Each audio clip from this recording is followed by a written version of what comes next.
ഞാനൊന്ന് ജയേന്ദ്രനിലേക്ക് പോവുകയാണ്. ശ്രീ ജയേന്ദ്രൻ, ഇന്നിപ്പോൾ പാർട്ടി സെക്രട്ടറിയുടെ പ്രതികരണം വന്നു. ശ്രീ ജയേന്ദ്രൻ, പാർട്ടി സെക്രട്ടറിയുടെ പ്രതികരണം വരുമ്പോൾ അദ്ദേഹം പറഞ്ഞിരിക്കുക കാര്യം തീവ്ര വലതുപക്ഷത്തിന് അടിത്തറയുണ്ടാക്കാനാണ് ഇവിടെ മാധ്യമങ്ങൾ ശ്രമിക്കുന്നതെന്ന്. ഇവിടെ സ്ത്രീകൾക്കൊപ്പം നിൽക്കുകയും അവർക്കൊപ്പം പോരാടുകയും ചെയ്യുന്ന മാധ്യമങ്ങൾ തീവ്ര വലതുപക്ഷത്തിനൊപ്പം നിൽക്കുന്നു എന്ന് പറഞ്ഞത് എന്തർത്ഥത്തിലാണ്? മനസ്സിലാവുന്നില്ല. ഹലോ, കേൾക്കുന്നുണ്ടോ? കേൾക്കാം. അല്ല, ഗോവിന്ദമാഷ് പിന്നെ ഈ സമൂഹത്തിന്റെ പൊതു സ്വഭാവത്തെ സംബന്ധിച്ചാണല്ലോ പറഞ്ഞത്. മാധ്യമങ്ങൾ എന്നുള്ളത് മാത്രമല്ല, സമൂഹത്തിന്റെ പൊതു സ്വഭാവമായി ബന്ധപ്പെടുത്തി അദ്ദേഹത്തിന്റെ പ്രസംഗത്തിന്റെ ഭാഗമായിട്ടാണ് മാധ്യമങ്ങളെ വിമർശിക്കുന്നതെന്നാണ് ഞാൻ കേട്ടപ്പോൾ എനിക്ക് തോന്നിയത്, മനസ്സിലായത്. അല്ല, ഇപ്പൊ അത് പറയാനുള്ള സാഹചര്യം എന്താണെന്ന് മനസ്സിലാവുന്നില്ല. അല്ല, ഇത് മാധ്യമങ്ങളെ മാത്രമായിട്ട് എടുത്തു മാറ്റിയല്ല CPIM സംസ്ഥാന സെക്രട്ടറി പറഞ്ഞതെന്നാണ് ഞാൻ പറഞ്ഞത്. ഇന്ത്യയുടെ ചോദ്യത്തിന് അദ്ദേഹം പൊതു സാഹചര്യങ്ങളാണ് വിലയിരുത്തി ആ പ്രസംഗത്തിൽ പറഞ്ഞത്. ചെങ്ങന്നൂര് ഇപ്പോഴത്തെ പൊതു സാഹചര്യം എന്താണ്? ഇവിടെ സിനിമാ മേഖലയിൽ നിന്ന് ഒരുപാട് സ്ത്രീകൾ ചില വെളിപ്പെടുത്തലുകൾ നടത്തുന്നു. അപ്പുറത്ത് ഹേമ കമ്മിറ്റിക്ക് മുൻപാകെ കൊടുത്ത മൊഴിയുടെ വിശദാംശങ്ങൾ പുറത്തു വരുന്നു. സർക്കാർ അതിന്മേൽ അനക്കമില്ലാതെ നിൽക്കുന്നു. ഈ ആരോപണം ഉയരുന്ന ആളുകളെക്കുറിച്ച് പ്രഗത്ഭർ എന്ന വാദം മന്ത്രിമാർ തന്നെ ആവർത്തിച്ച് പറയുന്നു. ഇതല്ലേ ഇപ്പോഴത്തെ പൊതു സാഹചര്യം? ആ പൊതു സാഹചര്യത്തിൽ മാധ്യമങ്ങളെ കുറ്റപ്പെടുത്തേണ്ട പശ്ചാത്തലം എന്താണ്? അതൊന്നുമല്ല, ഈ സാഹചര്യമേ അല്ല പൊതു സാഹചര്യം എന്നുകൊണ്ട്. അതെങ്ങനെയാണ്? ഹേമ കമ്മിറ്റി റിപ്പോർട്ടിൽ സർക്കാരിനൊന്നും മറച്ചു വെക്കാനില്ല എന്ന് പറഞ്ഞു തുടങ്ങുകയാണ് പാർട്ടി സെക്രട്ടറി. പിന്നെ അങ്ങോട്ട് പറയുന്നതാണ് ഇതൊക്കെ. കേരളത്തിലുള്ളതുപോലെ കമ്മ്യൂണിസ്റ്റ് വിരുദ്ധ മാധ്യമങ്ങൾ ലോകത്ത് വേറെ എവിടെയുമില്ല. ഞാൻ പറഞ്ഞോട്ടെ, അതെ, അതൊക്കെ തന്നെയാണ്. പക്ഷെ അദ്ദേഹം പറയുന്നത് എന്താ, അതിന്റെ സത്ത എന്താണ്? ഈ മൂല്യവ്യവസ്ഥയുടെ ഭാഗമായിട്ടുള്ള കാര്യങ്ങളാണ് അദ്ദേഹം അനലൈസ് ചെയ്യുന്നത്. അദ്ദേഹത്തിന്റെ വ്യാഖ്യാനം അങ്ങനെയാണല്ലോ വരുന്നത്. മൂല്യവ്യവസ്ഥയുടെ ഭാഗമായിട്ടാണ് എന്ന് പറഞ്ഞിട്ട് തന്നെയാണല്ലോ വരുന്നത്. അത് ഇപ്പോഴത്തെ കോണ്ടക്സ്റ്റിൽ മാത്രം ഒതുക്കി നിർത്തേണ്ട കാര്യമല്ല, പൊതുവായിട്ടുള്ള എല്ലാ രംഗങ്ങളെയും സ്പർശിക്കുന്നത് തന്നെയാണത്. ഇന്നത്തെ വാർത്താ സമ്മേളനത്തിൽ എല്ലാ രംഗത്തെയും സ്പർശിച്ചിട്ടില്ല. ഹേമ കമ്മിറ്റി റിപ്പോർട്ടുമായി ബന്ധപ്പെട്ടാണ് അദ്ദേഹം സംസാരിക്കുന്നത്. അതെ, ഞാൻ പറഞ്ഞ മൂല്യവ്യവസ്ഥിതി എന്നുള്ളതാണ് അദ്ദേഹത്തിന്റെ ഐഡിയ, ഫോക്കസ്. ഇവിടുത്തെ മാധ്യമങ്ങൾ ഒച്ചവെച്ച് നടപടികളിലേക്ക് കടക്കേണ്ടി വരുന്ന സർക്കാർ എന്നുള്ളതല്ലേ ഇവിടുത്തെ യാഥാർത്ഥ്യം. അതിനെ തീവ്ര വലതുപക്ഷത്തിനൊപ്പം നിൽക്കുന്ന മാധ്യമങ്ങളെന്ന് ഈ ഘട്ടത്തിൽ പറഞ്ഞാൽ അതിനെ എങ്ങനെയാണ് പൊതുജനം മനസ്സിലാക്കേണ്ടത്? ജനത്തിനു വേണ്ടിയാണല്ലോ ആത്യന്തികമായ സർക്കാരും പാർട്ടിയും. അപ്പോൾ പൊതുജനം എന്താണ് മനസ്സിലാക്കേണ്ടത്? അല്ല, ഒച്ചവെച്ച് എന്നുള്ളതല്ലല്ലോ. ഒച്ചവെക്കുക എന്നുള്ളത് മാധ്യമങ്ങളുടെ ഉത്തരവാദിത്വമാണ്. 2018 ഇതിനു മുമ്പ് ഒരു ആരോപണത്തിന്റെ പിന്നെ ഒരു സെറ്റ് ഓഫ് ആരോപണങ്ങൾ വന്നത് സ്മൃതിയും ഓർക്കുന്നുണ്ടാവുമല്ലോ, മീറ്റു. അന്ന് ഇവിടെയല്ല, പിന്നെ യൂണിയൻ ഗവൺമെന്റില് പിന്നെ ഏറ്റവും വെറ്ററൻ ജേർണലിസ്റ്റ് ആയിരുന്ന MJ അക്ബർ, ഓർക്കുന്നുണ്ടാവുമല്ലോ.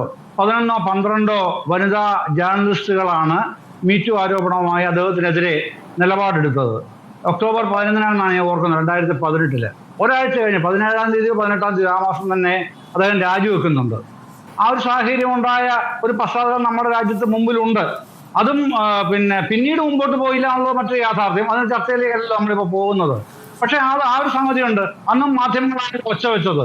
മാധ്യമങ്ങൾ ഒച്ചവെക്കുക അവരുടെ ഐഡന്റിറ്റിയുടെ ഭാഗമാണ്. ഒച്ചവെച്ചില്ല പിന്നെന്ത് മാധ്യമ പ്രവർത്തനമാണ്? അതിലൊന്നും അങ്ങനൊന്നും ആർക്കും പറയാനും കഴിയില്ല. പാർട്ടി സെക്രട്ടറി അങ്ങനെ പറഞ്ഞതിനെ താങ്കൾ അതിനോട് വിയോജിക്കുന്നു അല്ലേ? സംശയം എന്താ? മാധ്യമങ്ങൾ ഒച്ചവെക്കാനുള്ള അവരുടെ ഉത്തരവാദിത്തത്തിന്റെ ഭാഗമായിട്ട് തന്നെയാണ്. ഒച്ചവെച്ചില്ല പിന്നെന്താണ്? മാധ്യമങ്ങൾ റെസ്പോൺസീവായിട്ട് നിൽക്കണം എപ്പോഴും. ഈച്ച് ആൻഡ് എവരി സെക്കൻഡ് അങ്ങനെയാണല്ലോ മാധ്യമങ്ങളുടെ ഉത്തരവാദിത്വം. അപ്പൊ അതിനെ ഒച്ചവെച്ച് നടക്കുന്നു എന്ന് പറഞ്ഞാൽ അങ്ങനെ ആരാക്ഷേപിച്ചാലും ശരി. ശ്രീ ജയേന്ദ്രൻ, ഇപ്പോൾ നിലവിൽ 2 രാജികളാണ് സംഭവിച്ചിരിക്കുന്നത് അല്ലേ? രഞ്ജിത്തിന്റെ കാര്യത്തിലായാലും സിദ്ദിഖിന്റെ കാര്യത്തിലായാലും 2 രാജികളാണ് സംഭവിച്ചത്. സിദ്ദിഖിനെതിരെ ഉയർന്നിരിക്കുന്നത് കൂടുതൽ ഗൗരവത്തിലുള്ള ആരോപണമാണ്. അത് പോക്സോ പരിധിയിൽ പെടുന്നതാണ്. അതിന്മേൽ ഒരു പരാതിയായി വരേണ്ടതില്ല, കേസെടുക്കാം സർക്കാരിന്. എന്താണ് മടിക്കുന്നത്? ആ വെളിപ്പെടുത്തൽ ഇതിനകം വന്നു കഴിഞ്ഞു. ധാർമ്മിക ഉത്തരവാദിത്തം പറഞ്ഞ് അദ്ദേഹം രാജിവെച്ചു കഴിഞ്ഞു. കേസെടുക്കാൻ വൈകിയില്ലേ? ഇതുവരെ അതിലേക്ക് എന്താണ് പോകാത്ത സർക്കാർ?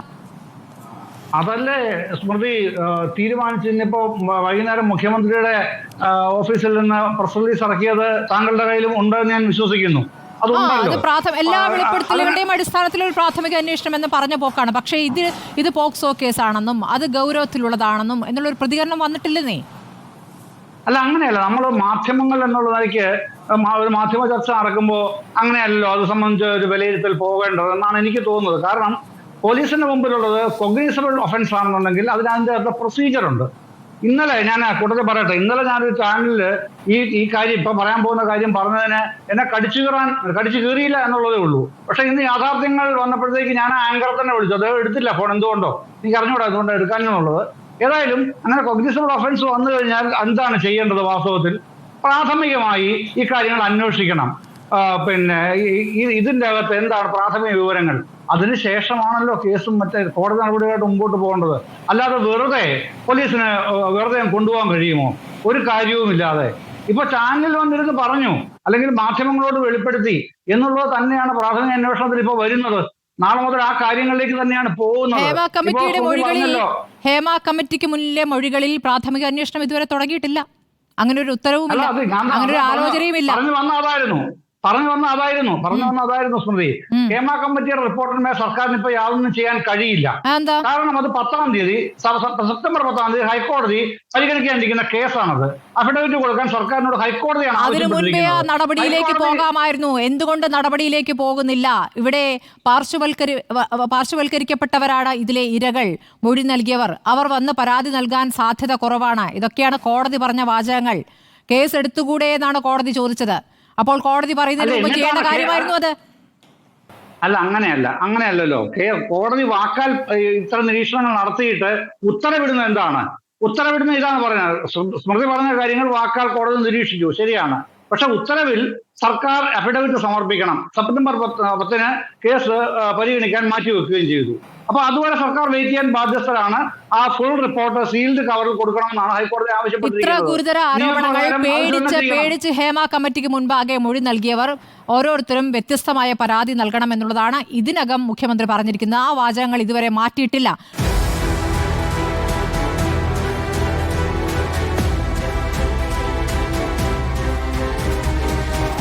ഡിബേറ്റ് വിത്ത് സ്മൃതി പരുത്തിക്കാട്.